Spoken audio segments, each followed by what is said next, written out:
in the last 20 years. God is the one that calls us into stewardship. And stewards, we are to serve God. And when you serve God, and you serve God with faith, you serve God with determination, you serve God with passion, the glory of God must manifest. Looking unto Him as the author and the finisher, not just of His creation, but of things on earth and things in heaven. As God gives you an idea, even when sometimes you are a bit scared in your heart about the idea, God always brought every single thing to fruition. In 2019,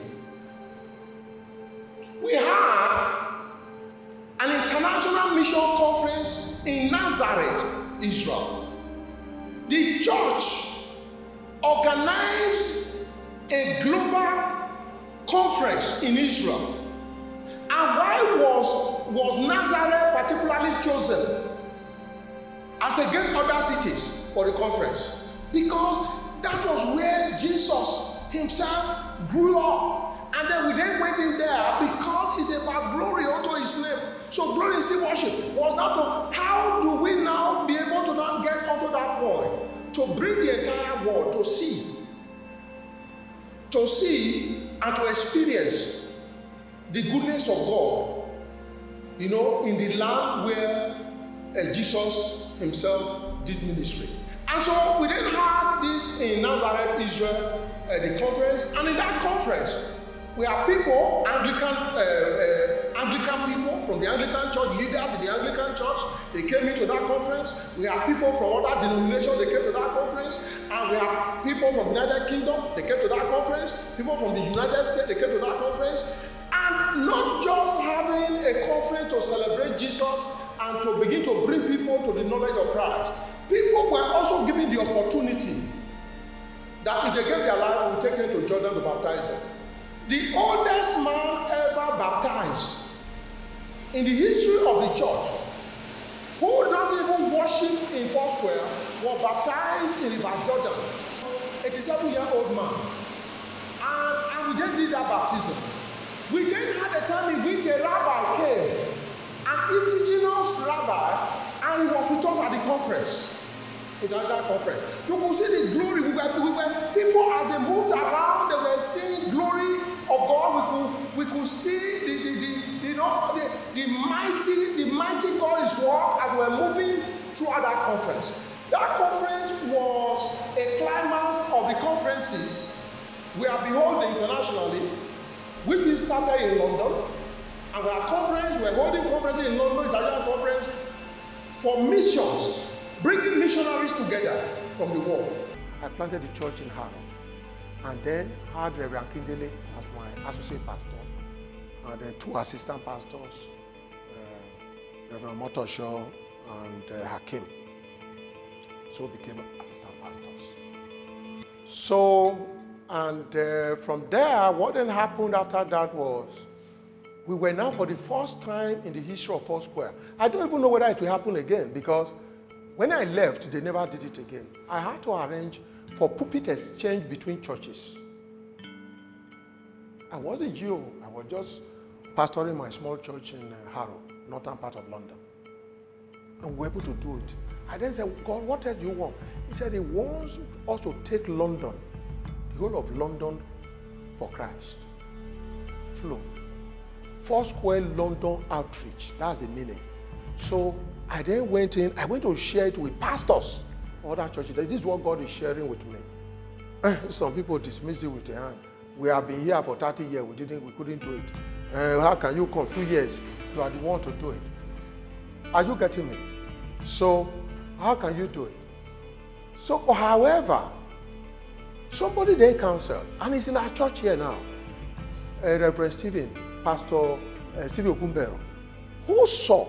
He was an associate pastor of the Plaistow Foursquare Church, London. Was the associate pastor. In one of the meetings, he said, sir, he said, I can share your vision. He said, if others can't see it. He said, but if you do not get the general overseer, who is a white man, He said, because they don't trust Nigerians. In Nigeria want to do anything, they say they want to carry people away, they want to steal money. That the man, I should go and persuade him to allow us to do it. I said, but can you go with me? He said, yes. So 3 of us went to Hastings. The man was living in Hastings, not in London.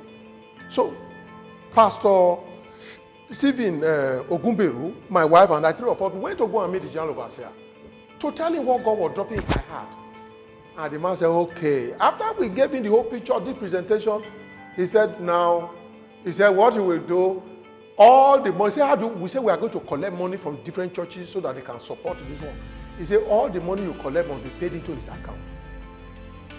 He said, because I don't know what will happen to that money. He told us straight away.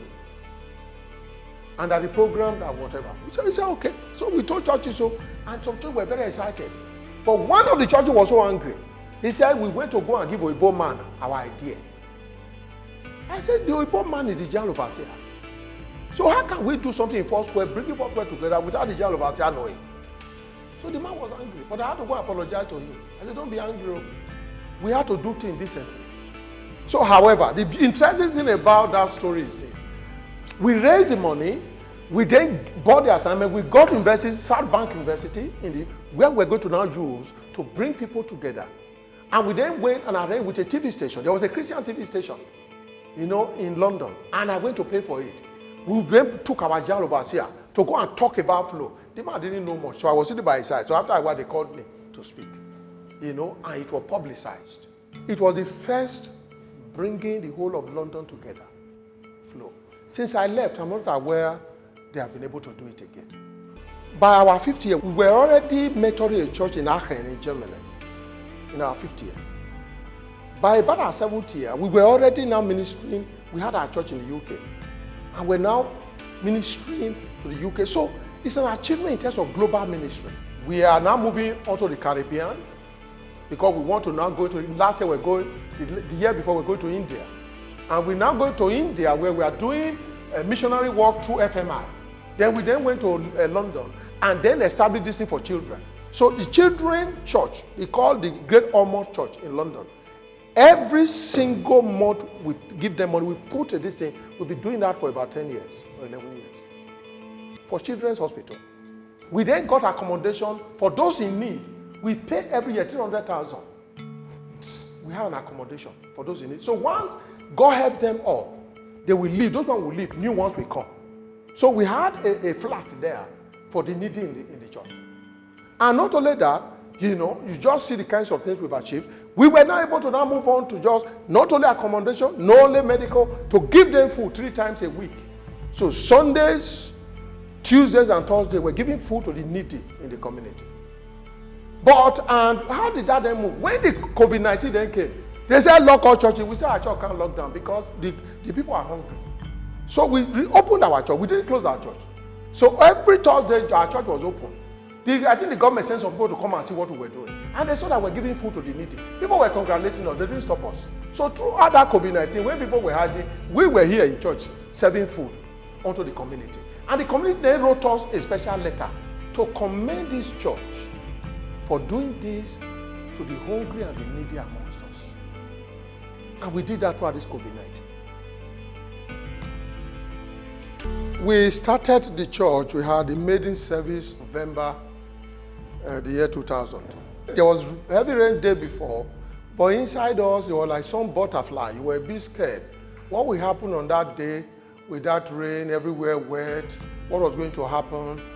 Would there be another follow-up rain on that day? So we then put, I think, 2 canopies there so that should the rain come, the rain will cover, we will not be wet based on the rain coming on that particular day. Although we saw this in a prophetic light, that is about God going to shower blessing upon our church.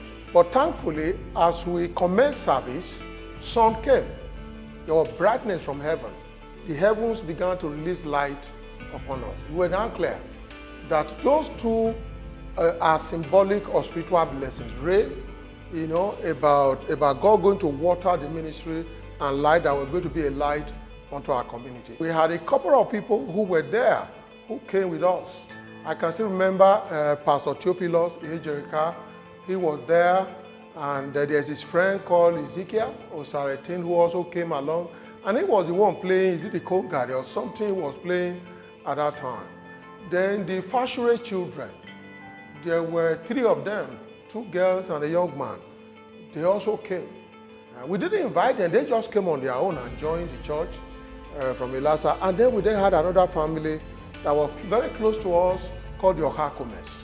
However, we were waiting to get a charge from the assistant, the acting senior pastor of the church at that time. But when the time came for that exhortation, he wasn't there. Then I took the exhortation on that day. And I remember I took my exhortation from Psalm 86:6. And he said, "Will you not revive us again that your people may rejoice?" That was where we got the name of the Church Revival Center. So it was a beautiful day. People came.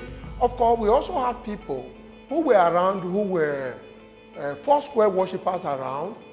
Some of them we extended invitations to, but maybe they didn't quite see where we were going. So they would drive past, they drove past where we were holding service, because under the canopy, when there are beautiful sanctuaries to go and worship. So they were all going past us. And we were then just singing there. Some people would say, like as if we are playing, because you are in the front of the house, tambourine, just listening and singing. How many were we? Maybe at the end of the day, you are about 8 people, 9 people on a Sunday, you are singing. Of course, after that, we then had our midweek on Tuesdays. On Tuesday, there were usually only about 5 people or 6 people there. And they were Dr. Godonu, who was then the associate pastor, because he was teaching in the Polytechnic. He couldn't come. So during midweek, it would be his wife, the son Donna, and 2 sisters. And then my wife, and then one of our children, the last one. So they were the people who were holding midweek services when we started.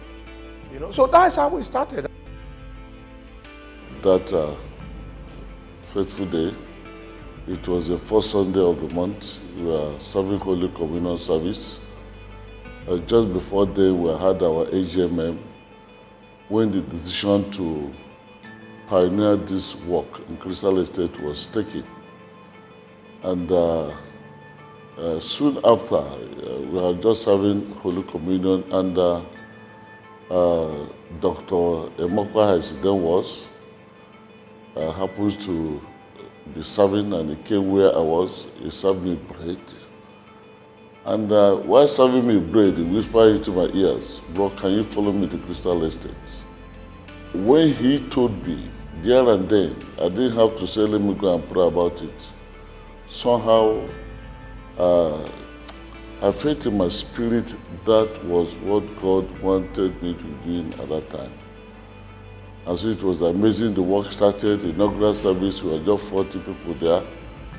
And under the canopy outside the house of the pioneering pastor, Dr. Semokwai, and then the fury of the inauguration went away, and then we are back to the real business of pioneering. It wasn't funny, but the Lord saw us through. It was quite interesting though. When the church started under a canopy in Reverend Mokwai's house, I moved from where I was worshiping in a Festac church to come join the church. We were very few, but nonetheless, the Reverend made it quite enjoyable. People were relaxed, and at the end of it, we had refreshments. So that made it, enjoyable. This thing wasn't done in our strength. It wasn't done in our strength. Because we didn't have the strength of our own. It was in his own power. It was in no strength. Because for the 10 months, almost a year, we're under the canopy. There are still permanent marks on the legs of our children. Because sandflies were so many in that place, eating these children because they will not wear these things. The marks till today, you see the marks of sandflies eating these children. At the time, we were really very concerned. To go and treat them. They said there are sandflies were on the legs of the children. So the children won't forget when the church started and how sandflies came upon them and was feasting on their legs and on their hands. We give God glory. Now, it was then time, within that year, as we kept faith with God, and worshiping God. At some point, we knew it was necessary for us to move out to that place and get a sanctuary where to worship. So we're looking for a sanctuary, we're looking for a building to rent in the whole of Crystal Estate, and it was difficult. We couldn't quite find one. In fact, the nearest to us, to my house, we went to even the owner of the property, and then he said, no, he can't give it to the church. That was just till now. Do you know, for those 20 years, that place has remained unoccupied till today. So the property was there. He said, no, I won't give it to you to start. I said, well, it's okay. It's okay. So thankfully then, we then had this chairman of the estate, who was General Michael Toki. He was the chairman of the estate. And then we then spoke with him because we had invited him to join us in the church. And he was actually coming once in a while. And said, can you help us? Because you are the chairman of the estate. You must be able to find, a building that we can rent here. He was the one then who found a building which in some way was not technically inside Crystal Estate, but it was close enough, just at the boundary of Crystal Estate. It was how do we now get access, to that place. But however, we were making an appeal for the owner to give it to us, but the owner was finding it difficult to release. So we went to the Lord, and we were just saying, Lord, you are the one. We can't continue to remain at the front of this place. This church can't grow just being at the front of this place. Put one little banner outside the building. The Lord, give us this place. So, and then on one night, I just slept. And as I was just sleeping, I went, it's like moving from trance onto a dream. And I was dreaming, I saw an angel of God. He just dropped keys. I can't remember the number of the keys. Bunch of keys into my hands. As I held the keys, and for the house, we were asking to be given, and they were not prepared to release the house to us because it was church. They wanted the house for some people to occupy, not a church. So, and we're praying, and God just put the keys in my hands. And this thing happened, I think, on a Friday night. I jumped up. It was now Saturday morning. I started dancing. So on Sunday morning, I just go to church. I said, I want to give you a testimony. God has given all the keys to our the church. Hallelujah. Senior pastor then came one day and declared to us that God has given him a key. Well, that was spectacular. What was it spectacular? Because the church was planted in an estate that was at that time hostile to the gospel, hostile to churches. They wouldn't want any church planted, any accommodation, any church within the estate. And they wouldn't give us, they wouldn't allow us to start to rent any house within the estate. But this particular house of God was just a fence away at the back of the estate. But we then had to create a path to go to it through the estate. Of course, the estate should not because they are wicked, but also because they were security conscious, because the level of insecurity in those days was real, and that estate was under constant attack. So they were really concerned about their safety and security and all that. And that was why they didn't want churches planted or mosques coming in and people coming there they don't know. But we thank God for that particular breakthrough that God gave to us. And then we had to renovate that place. It was waterlogged. It was abandoned. It was given to us, and God gave us favor. And then we took off from that place. And church began to settle down. Got a land, but the money we had wasn't enough to be able to pay. Thankfully, the man who was selling is a Christian. But by the time we spoke to him, he just said, okay, we can pay twice or three times. They paid for it. And immediately they called me in London. We'd have been able to secure it. I think a week or 2 weeks after I flew in, I got in here and I came to look at the place. It was deep, inside the ground. And I entered the place. I said, Lord, thank you, you've given us this place. The way God provided us Lakeview was quite dramatic. It was one evening we went out in search of a place. The one elderly man called me and said, I was just going by, called me and said, look, go and meet so person. that he will help you get accommodation, help you get a place to buy. And it was so, just like play. And I also not forget that we don't have the money, we didn't have all the money to pay. We did agreement, we made the first installment, we said we are coming back to pay the balance at so time. Honestly, till today, how that money came, I don't know. We needed to pay additional 6 million to balance up the money. And 3 months at a time, 2 months at a time, we didn't have the money. I remember we got about 1.something million we took to him. The man was angry. We say as that, look, he's not prepared, take your money back. Say, but it's not yet time. We say, I have 1 month. But at the dot of that 1 month, the money was complete. And we gave him. Until today, honestly, I don't know how that happened. That was miracle. This place at Lakeview, God gave us that place. It came. It was miraculous provision of God. And see the mighty edifice that God helped us to put down here. And I told them, I said, what God is dropping in my heart is that what we are going to construct here will be more beautiful than any of our homes. Because we do not want God to be angry with us. Because you can't be beautifying your own house, you leave the house of God. But when you beautify the house of God, God beautifies your own life. And that is why when you look at this one, when you say international wing, I was dedicated by, one of our former general overseer, Reverend Wilson Badejo, and the beautiful wife. And 3 floors, and 1 floor will go to be international because of our vision for global ministry. And then God just brought resources. We used to take our people to the University of Lagos. At the time, they were driving our people from the University of Lagos. There was a place where we were doing to baptize. They would say, now we need to pay and all that. And we started to construct a baptistry here. You would have seen it. We constructed it. We asked our father in faith to come and declare it open. So you will see his name there. Reverend Dr. Louis, he was the one, that baptistry. We told him to come and dedicate it before we started using it. He came in the US, came to dedicate the baptistry. Then the food court. That totally transformed the ministry. When God took me onto Matthew 25, and that on the last day, he was bringing people and separating them. Go to the left, and those sheep to this. And then those ones will come onto the kingdom of God, those ones by the left. And the one was then saying, what? He said, because you were doing good works to people who can't pay you back. It's not to give things to people, those poor, those needy, don't worry about that. It's a part of righteousness in heaven. It's not just sufficient to say, I've given my life. Yes, it is good, that's the first stage. But you need to do more. And that more is allowing this to flow onto those in need. So we then started the food court. Who must we call?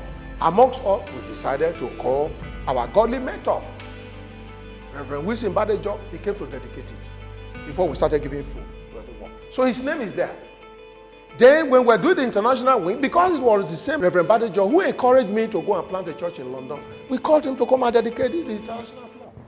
So he then came to dedicate it. Then when Baba Farumbi, on his 80th birthday, I was saying, Lord, how do we immortalize this man? That his name will be there forever. So they were arranging all kinds of parties for his 80th birthday. I was invited, but it wasn't so much a party I was interested in. How do we immortalize this man? Because at that time, we were already a part of the thing. He said, I was sick, you came. I was sick, you came. It's not just a question of going to hospitals. What impact are you making? We said, then we create our own clinic.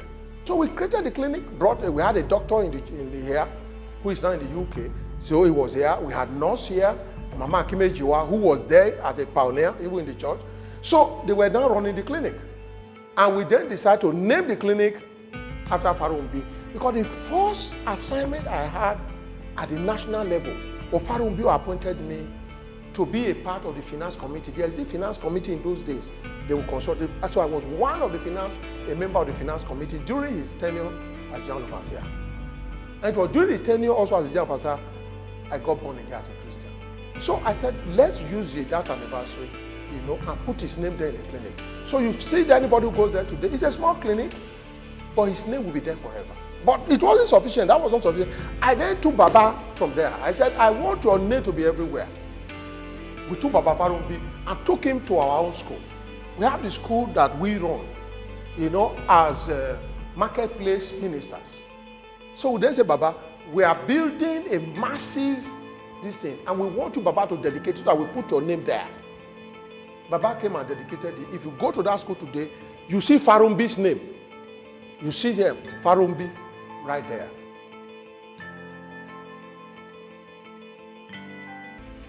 Reverend Wilson Badejo, our godly mentors. Those people mentored us. And you will see that we invited them to come and dedicate this floor.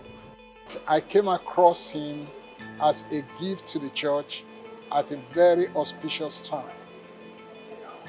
It was a time in which we needed someone to come in and handle our convention for us.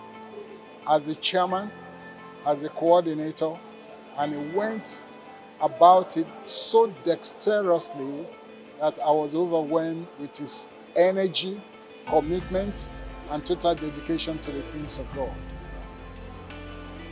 Osa has been somebody very, very, very unique in every aspect of my working with people and bringing them out to do the work of the Lord to his honor and glory. He is stable, he is steadfast, he's committed to whatever he wants to do. And I want to assure you, give him anything, you can go to bed. And once he said yes, he will do it to the fullest of his power, wisdom, and grace. He also was very, very concerned about the world, and he thinks beyond the four walls of Crystal Estate. He went to England, he started churches. He went outside England and he's building churches. He has a school which are training people from all over the world. And by the special grace of God, turning out leaders with excellent spirit that will manage the 21st century church, if Jesus tarries, into the 22nd. We use the word paradigm shift. When he came into the Foursquare to do what he wanted to do, it was in our mind, in my mind, a word that perhaps was motivating us, that Foursquare, we have a paradigm shift onto the times and seasons in which we find ourselves. And we went into such enigma that people wonder where it comes from. I'm very sure Osa will remember that some good things started indicting in his life, and he came out with excellent spirit to see them achieved. One of which was his desire for us to train ministers, leaders for the church with absolute distinctions that I don't think universities can give to them. And that was to have taken place in our Idimo campus, our Idimo campground. It's okay. The vision is not dead. The vision is on, and it's still working on it. Exactly as you have Lagos Business School, so with the one we were thinking about called Philip Business School would have been a classic example where we'll be turning out chief executives for not only just the church, but for industries. This is the distinction that Imam had. Imam has a wider vision than his generation. However, before the godly mentors, you don't have those your fathers in faith. You first in 1 Corinthians 4, where you begin to see there are so many teachers, but there are not many fathers. So our parents in faith, Reverend Dr. and Reverend Mrs. Oloidi, Richard Oloidi, these are our parents in faith. These were the ones who, brought us to faith after the invitation of my wife to the Foursquare Church. Then I went in there. This couple followed me up every single time, and by the grace of God, I became a believer. There is no week it will not still call. It's like you are still treating me as a child. The relationship between me and this young man, I can say it is like the relationship between Paul and Timothy. Osa is my son in the faith, and I want to thank God for his life. During their 10th wedding anniversary, the wife brought him to the church, and that day the Lord touched his heart. But one thing that is so significant in the life of Osa is that the moment he gave his life to Christ, the foundation was very solid. You see, these days people don't talk about restitution. He started making all sorts of restitutions. Some of them, I was even surprised that, could you do that? And he did that. He had a very clean foundation. It was so great It was wonderful, and it's been wonderful over 3 decades ago. And to this, to God be the glory. I would describe him as someone that is focused. Immediately he gave his life unto the Lord. He had a U-turn, and he was headlong into the work of the ministry. And he has remained consistent even since he came into the ministry. He has been consistent, and he has been leading people in the way of the Lord and working the work of the ministry with a vision and a focus on the Lord Jesus Christ. And that has been his foundation and his help and a pillar unto him and the ministry. I see him as a focused minister of the Lord. When we identified the giftings of God in the life of Dr. Osai Mopai, the first thing we did was to begin to give him responsibility. And he never failed in any of the responsibilities. And one of the things that made him successful when he was appointed as the CFM president of the men at that time was he had, apart from the fact that he is a strategic leader, he also developed networking skills, whereby he was networking with people. And that carried him. That's what carried him into the ministry up to today. When you talk of somebody who uses networking skills, in the work of the ministry, Dr. Osai Mopai is one of them. And that's why he connects with people all over the world when it comes to the work of the ministry. We want to thank God for the vision that God gave him. Now, Lakeview Foursquare Church started, in a very small way in front of their homes in a Crystal Estate. And of course, because himself and the wife were focused, and they ensured that this work, they did not have small mind concerning the work. They had a very big mind, and with that they were focused and kept on consistently to make sure that their targets and the goals for which they set for themselves concerning the work were met. It's a bundle of talents. Now, when the work started, I was there in the district overseer in Festac. I had moved from Ilasa, and I kept on receiving report because I had interest in whatever he does. And, because of that interest, I was following the work, seeing what was happening. And of course, I told you of networking skill that he had. All this he used, and you would discover that within a few months after the planting of that church, it started growing, and life begat likes. The church started growing. All his contacts within the estate and outside the estate, we are surprised, and they were all there with him. They wanted to be part of the success story, which Lakeview Foursquare Church is now recording today. So they all started together, and the development has been tremendous. Their evangelists are excellent. Yes. Whatever they do, they bring in the evangelistical skill. They put it in, either at work, at home, wherever they have contact with people. They evangelize the kingdom of God. And someone will say that in marketing, Jesus Christ is their first product. And that skill, even from the secular, they brought into the ministry. And that has helped the ministry to grow, the church to grow on every side. Because wherever they go, whatever they do, they bring in the word, the gospel. And that's enlarged the church. I always give him counsel, and we want to thank God that he is a good listener. Dr. Osaimopai is teachable. You see, apart from the fact that he is always available to do the work of the ministry, he's also teachable. Whatever you tell him, he would take it. And that has helped him in the work of the ministry. And that's what has contributed to the success that we are witnessing today.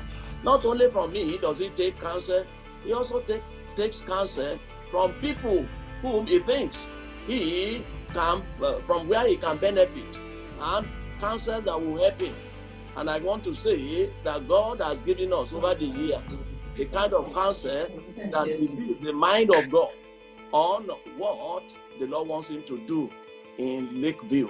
Our prayer is that our children should be greater than us. And I'm happy that Dr. Osa is, working assiduously and recording successes, to that could be compared and even more than what God has helped me to achieve in the ministry.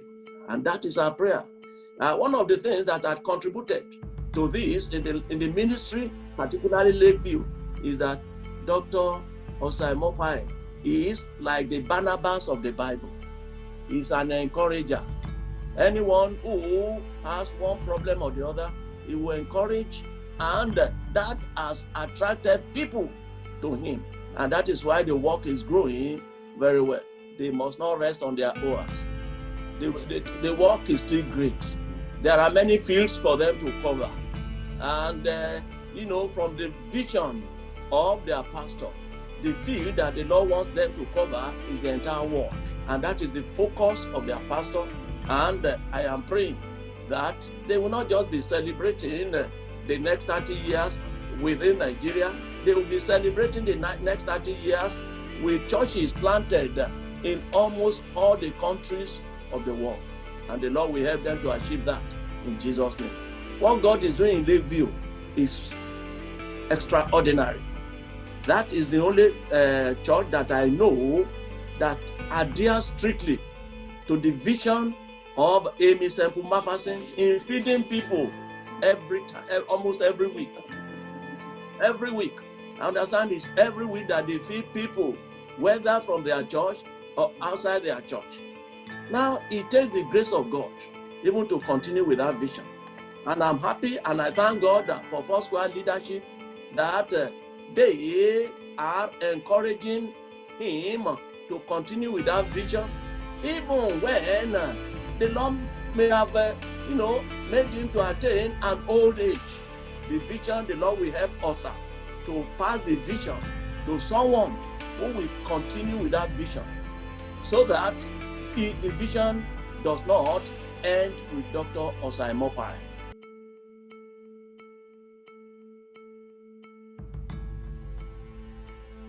But in terms of being on the driving seat, Pastor Hejerika and my wife, those were the driving seat. In the hierarchy of the church, I think the pastor had his plans. He was the senior pastor as a co-pastor, and he has all those ministers there. I was not quite in the line of succession, but it turned out that the ways of God are not the ways of man. It pleased God that as things unfolded, I happened to be the one that was asked to stand in for the pastor while he was in the UK, also did some great job there. But I wouldn't say it came suddenly, because shortly before then, about a year or so before then, God showed me, and I saw that was coming. And so when he told me, it didn't come as a surprise. And he just told me and my wife, took us out and told us what the plans are. And God was gracious. God did something very amazing. And I was really quite trying to talk to God about it. And then God gave me the ministers in the church. At that time we had ministers, we have deacons, we have deaconesses. They were all seated there at the place.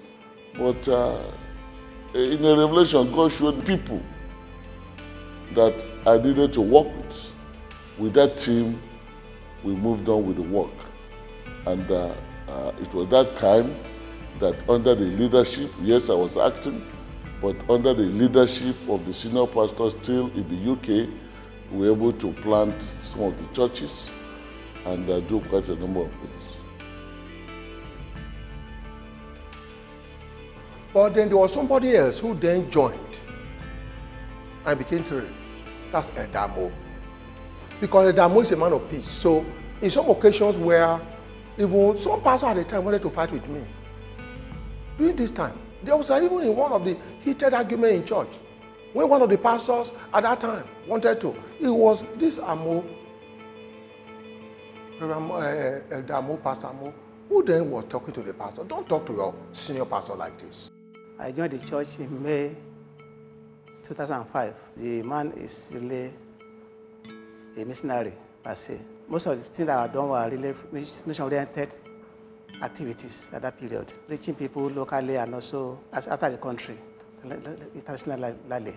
The church being a setup of human being, once in a while there may be some rifts here and there. It's God that made us to be able to ensure peace. Because human beings have differences in our emotion and other area. So there might be maybe some minor disagreement here and there, but God was able to make us to progress. Succor have been provided for people within this area and outside the area too, through the church. There's a time the estate executive wrote to the church that this church is really a unique church. For people who are being reached spiritually and also emotionally and so also physically. When you come to the church, you see the number of the church, maybe 200 people, and what is being achieved is what could not even be achieved by thousands of people in the congregation. To God be the glory. And this can be traced to the leadership of the church who has a vision. Or is a man that has a can-do spirit. Once he says some things, prayerfully God will be helping him and he ensures those things are being done.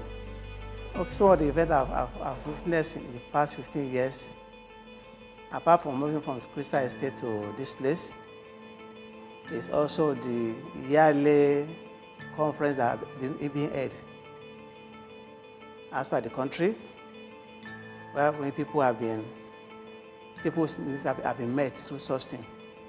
And locally too. This church is a unique church, even Foursquare Gospel in Nigeria. And then we then had others like Mommy Odikaneko, who was the treasurer of the church, to be a part of this.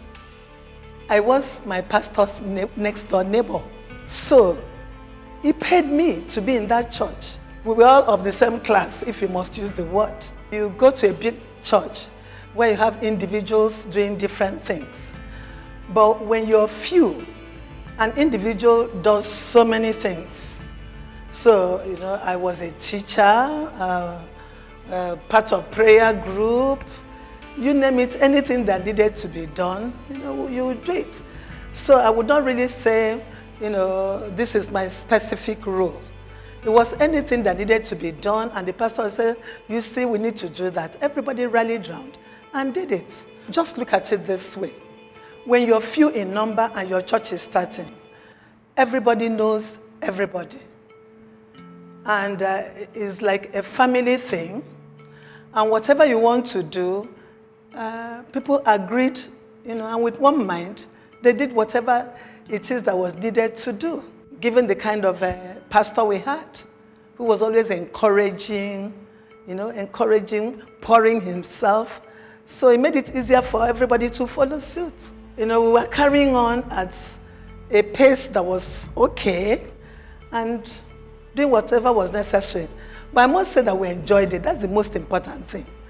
You see, if you enjoy what you're doing, it's not onerous and you won't see it as a task. And everybody was enthusiastic and willing, what I mean, to pour into the church. Working with Reverend Dr. Osale Emma is interesting, but before you can really work with doctor, you must understand it. You must be a man of understanding. You must be intelligent. And you must be unassuming. And you must strive for excellent performance. Most of the time, what I do is to preempt,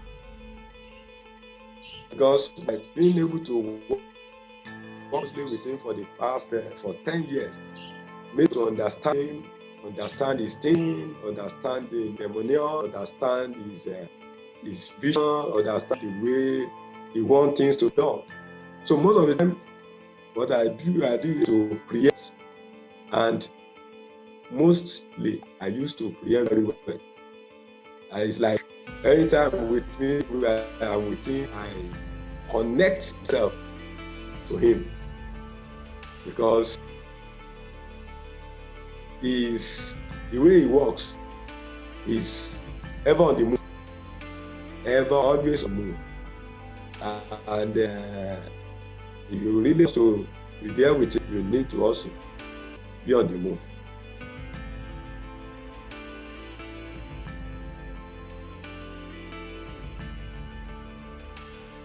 The number one challenge we had was a place of worship. That was number one. Number two had to do with committed workers. You know, finding people to actually then work. And that is where you then find two women were the one driving our midweek services. That was my wife, Imosel Saimokwai, and the wife of my associate pastor then, Pastor Godoni. Two of them were now the ones doing the midweek services on their children. The number three challenge that we had to do with instruments and money. Now, when we began to even have workers, we didn't have drum, we didn't have anything. So my wife had to go and bring, because we had a nursery school, went to go and bring the instrument from the school, used for children. We're using it so on Sunday, then on Monday we take them back. Because when you are doing, say people want to dance, they need some instruments. So my wife was then bringing both the megaphone and the band they were using. So that was then became the third challenge.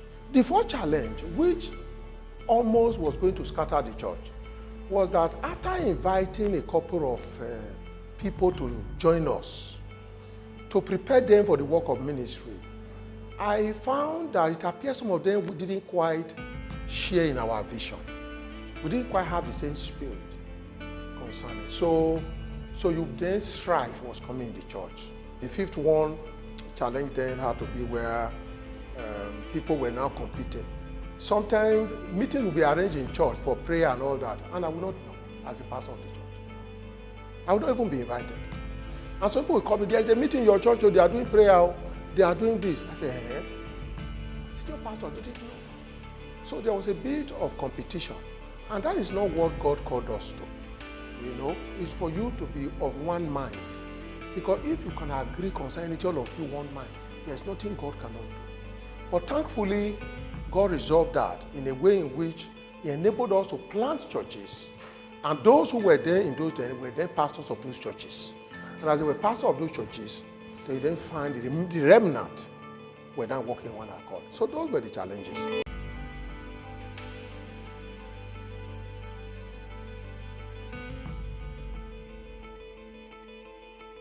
I never had aspiration to be a pastor. I was CFM president. I was acting Christian education minister because I wasn't really the Christian education. The gentleman who was the Christian education minister suddenly died when they went to do evangelism in his village. So, and they had an accident and died. So I was asked to be acting. But my main assignment then was head of church arms and zonal CFM president. That was what I was doing. I was enjoying myself.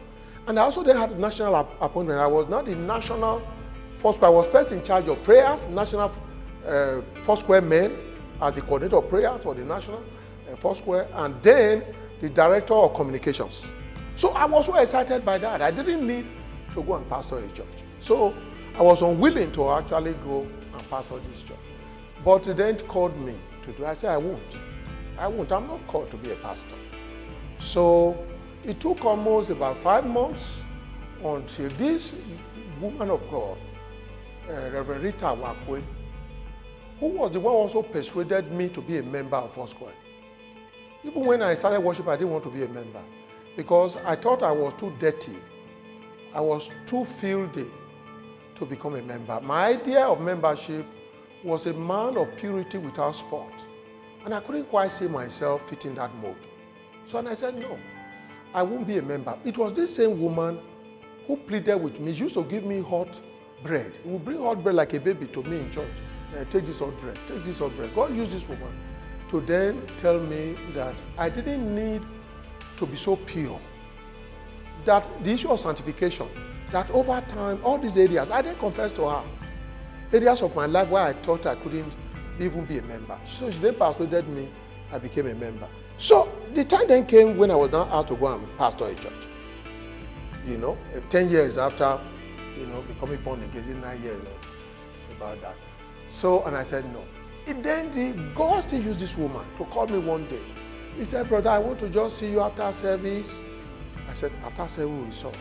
He said, brother, he said, you love money more than God.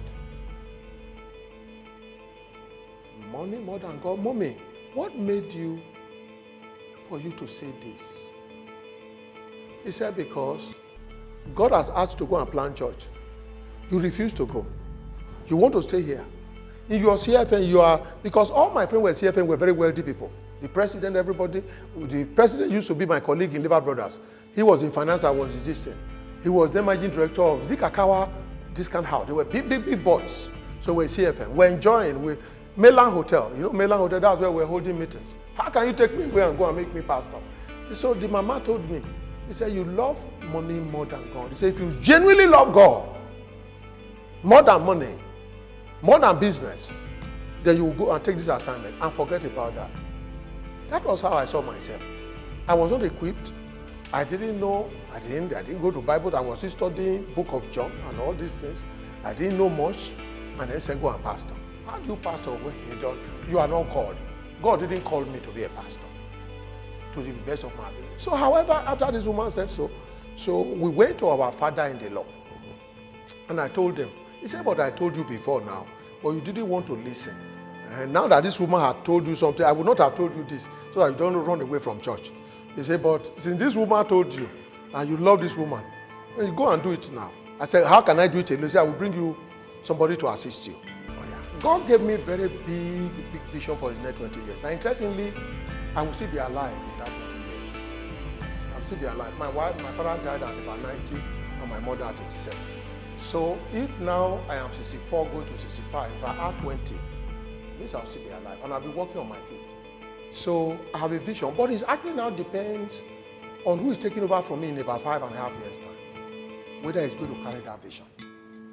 It will depend on that. But let me tell you what God dropped in my heart concerning this, is that, number one, God told me clearly, the focus of the ministry of this church for the next 20 years is worship. Just deepen the area of worshiping him in the next 20 years.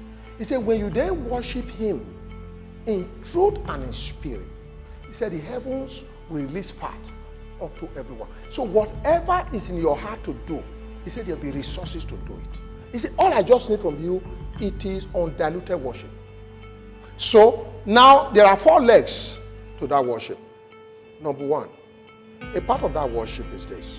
How deep are you in the word? God said, I want the church to be deeper. There are so many people who are at the surface in the church today. I want them to be deeper in me. That's when they can truly worship me. 4 legs I told you on, sitting on that worship. Number 2 is this. I'm going to give you resources and for you to make difference in the lives of the needy. Not people that will repay you, no. He said, if you can diligently intensify that, he said, you'll be worshiping me. He said, it's a part of the worship. So that area now, that's why if you come in the last 2 weeks, we increased the dosage we used to give to people in terms of food. We increased by 50%. He said, if you deepen that area of service, when you are giving to these people who are really hungry, he said, that is. You see, there are people who are hurting and whatever. God says, worship me. You need to express love to these people. to such a sacrificial point that even when you don't, the time we did this, I'm telling you, we didn't have enough in our account, but we did it. The first leg, be deeper in the word. Number 2, good works. Go ahead concerning the good works. He then said that. Number 3 has to do with parenting. 1 Corinthians 4. God said, I want this church to take in more children who are struggling. Take more children who are struggling. As I was reflecting on it, one of our very, very senior ministers called, Daddy, I've been trying to put you all last day, I couldn't get you. I said, what is it? He said, the Lord said I should be his father. I said, that he wants to come and see me. And it's only a big ministry. So he was there, my wife was there. I said, but God is just confirming his word. He's confirming his word. That's the third leg of the assignment, parenting. These ones in ministry. As we are retiring, because we have about 5.5 years left here to retire, he says he's promoting and this church to deepen its footprint in area of parenting. And the fourth one had to do with the youth. We built a youth church. The church, no youth goes there. You have it there. The things, they don't go. And we're always arranging breakfast. We will prepare food, bacons, everything for them to come. Sometimes you won't see 10 of them in the church. So that you can minister to these young people. So when the General Overseer came and we were talking about youth, he said, look, there's a convergence. Because we are getting old. We are in our 60s. We are going. These young people, we will put food there for breakfast. They won't come. So then the Lord then spoke to me. He said, maybe where you are operating is not where I called you. Minister to the youth globally. That was where the idea of the wedding place came, which we are starting with you. By the grace of God, we intend to even take it beyond Foursquare television. So there you can now minister to the youth all over the world. So you would have done what God asked you to do. So there is that macro sitting on 4 legs. And that 4th leg is the teens and youth, those who are going to be ministers in the future.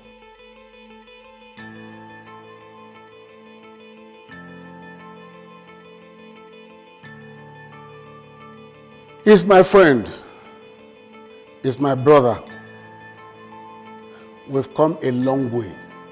Osai Mokpa is not somebody who come and complain to you. He's a problem solver. All these are successful things. You should not allow them to get to him. But you should have a singular focus on God, no matter what I say about him, no matter what other people say about him. Is the testimony of God is after. He should be in hot pursuit of righteousness at all times. Dr. Mokpa, I would describe him as a man of vision, who has a vision. I can call him a man who always use his educational background, his strategic management plans in the business world, can deploy it into the things of God, and we are moving gradually. I could describe Dr. Mokpa as somebody who is visionary, strong in emotions, very, very high in acumen, a lover of people, and a man who is sold to whatever he wants to do, a go-getter, a man who wants to get something and set plans to bust that aim and achieve it.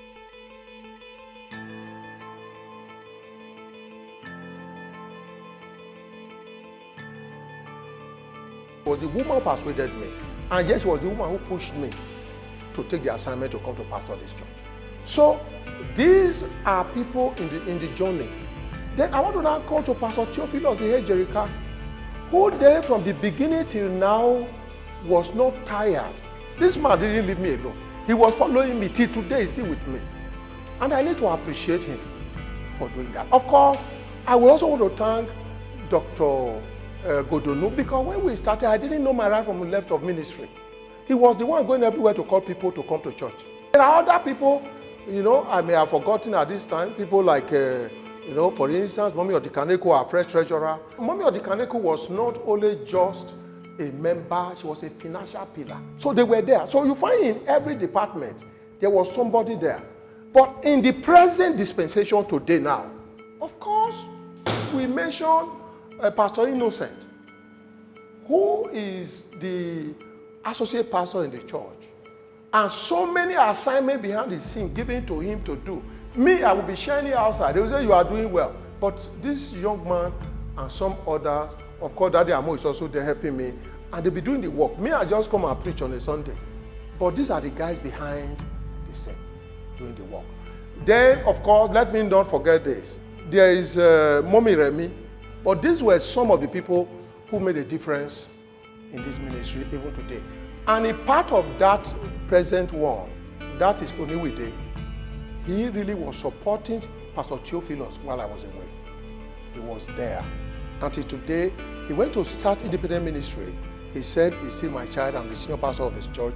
He affiliated his church to this church. And then, Pastor Motosho in the UK, who helps us now to organize most of our outreaches internationally. This man now is the one helping us to organize this ministry. On this occasion of our 20th anniversary, I want to particularly thank God for the general overseer God gave unto us for this our season in our life. During the 20th anniversary, we recognize that we will not spend 20 years again in this church. But we know that the remaining days in this church will be spent under his leadership. I want to thank the general overseer for this access he has given unto our church, and to thank his wife. And we want to wish them well. Age to age he stands,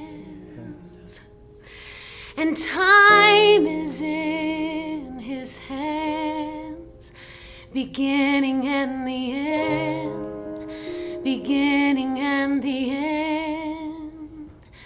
The Godhead three in one, Father, Spirit, Son, the Lion and the Lamb, the Lion and the Lamb. How great is our God. Oh, sing with me, how great is our God. Oh, yeah. Oh, see how great